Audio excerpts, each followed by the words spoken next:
Hi everyone, you might have questions about obtaining a certificate after completing a course. Allow me to guide you through the process step by step.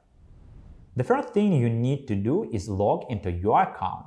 Once you are logged in, navigate to the My Learning tab. Here you'll find a list of all the courses you are currently enrolled in on Udemy. Let's take a look at the example of the course.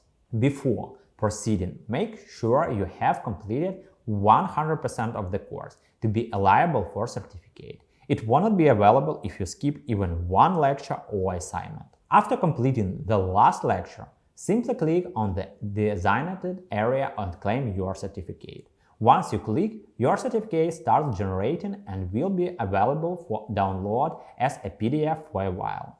Feel free to share your certificate on social networks like Facebook, Twitter, and LinkedIn.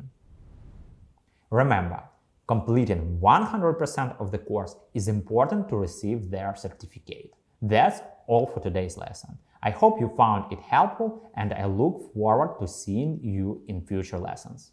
Thank you.